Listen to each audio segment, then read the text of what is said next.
ప్రభువు ఇచ్చిన సంతోషాన్ని ఆయన లోకమంతటికి చాచిన తండ్రి. మరి అబ్రహాం పాస్టర్ గారు మరణ వార్త నిన్న వారి కూతురే చెప్పింది, అక్క మా డాడీ ప్రభు సన్నిధికి వెళ్ళిపోయాడు. నాకు ఎక్కువ దెబోరా విషయం ఎక్కువ బాధపడ్డాను. ఎందుకంటే దెబోరా తన భర్తను కోల్పోయినప్పుడు, ప్రేమని కోల్పోయినప్పుడు ఆయన ఎంత బిడ్డను ఓదారుస్తూ బిడ్డ దుఃఖంలో ఎంత పాల్గొన్నాడు, ఎంత సంతోషంగా ఉంటాడో, హృదయపూర్తిగా ఎంత నవ్వుతాడో, దుఃఖం కూడా అంతే కుమిలి కుమిలి ఏడుస్తాడు.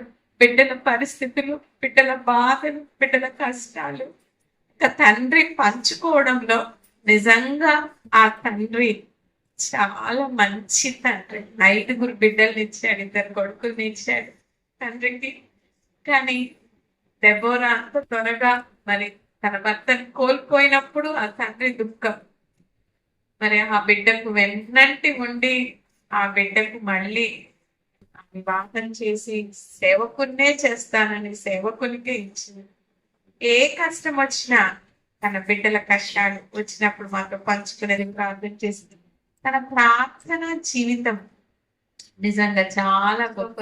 మాట్లాడదాము అనుకునే సమయంలోనే తనే నాన్న పరిగించినాడు. అయితే నేను అబ్రహాం పాస్ట్ గారు మా పాలయ్య ఇందాక మేము వస్తూ ఉంటే 60 సంవత్సరాల కిందట మీ మమ్మీ డాడీ మాదేపూర్లో ఉన్నారంటే అప్పుడు ఎట్లుంటున్నాయో ఇక్కడ పరిస్థితులు. మరి నిజంగా ఇప్పటికీ కూడా ఏమంత డెవలప్మెంట్ లేదు. కానీ అయ్యగారు మహాదేవ్పూర్ అమ్మగారు అయ్యగారు ఉన్న ఊరిలో మరి ఈ స్థలంలో వారి సేవను నిలబెట్టి ఇన్ని సంవత్సరాలు 2001 నుండి 2020 దాదాపు 24 సంవత్సరాలు మరి ఇక్కడ పరిచయం చేసినాడు. నేను చిన్న బిడ్డను అభినందిస్తున్నా. నాన్నకు వెన్నంటి బిడ్డ, నువ్వు సేవలో ఉండి నాన్న ఆశలు నువ్వు తీర్చగలిగినావంటే నువ్వు నిజంగా చాలా ధన్యురాలు ఉంటుంది.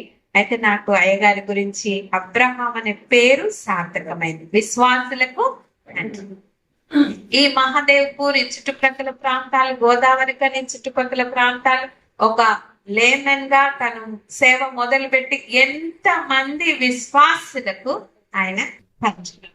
ఆ పేరు నిజంగా సార్థకం. నిన్ననే మా దగ్గర పనిచేస్తున్న స్టీవెన్ అన్నారు, చనిపోయారటయ్యా దెబోరమ్మ తండ్రి అని మేము మాట్లాడుకుంటుంటే బాధపడుతుంటే తను అన్నారు, మేడం ఆయన సాక్ష్యం జమ్మికుంట హుజరాబాద్ అంతా తెలుసు. ఆయన దేవుని నమ్మక ముందు జడలు వేసుకొని ఎంత అన్ని కూడా మా బావగారు చెప్తారు. ముందు ఎంత అన్యులలో ఉన్నప్పుడు ఆ విశ్వాసం ఎట్లా ఉండిందో దేవుని నిజ దేవుని నమ్మినాక చాలా గట్టిగా ఈ దేవుని అనుభవించి రుచి చూసి దేవుని యొక్క సన్నిహితమైన సంబంధంతో ఎంత మందికి ఆయన సమయం వ్యర్థం చేయకుండా యేసయ్య గురించి చెప్పేవాడు అని చెప్తుంటే నిజంగా తన సాక్ష్యం. యేసయ్య ఏమన్నాడు, పరిశుద్ధాత్మ మీ మీదికి వచ్చినప్పుడు మీరు శక్తి నందు కనుక మీరు యెరూషలేములో యూదేయులను సమరయులను బోధి గ్రంథముల వరకు నాకు సాక్షులైంది. అయ్యగారి సాక్ష్యం బోధి గ్రంథముల వరకు నిజంగా తన సాక్ష్యం వెళ్ళింది అనడానికి మన తెలంగాణ రాష్ట్రమే కాదు, తన ద్వారా నమ్మి బయటికి వెళ్ళిన వారందరూ కూడా ఆయన ప్రార్థన జీవితం, ఆయన విశ్వాస జీవితం, ఆయన పట్టుదల చాలా మ్యాన్ ఆఫ్ పర్సివరెన్స్ అనుకుంటే సాధిస్తాం.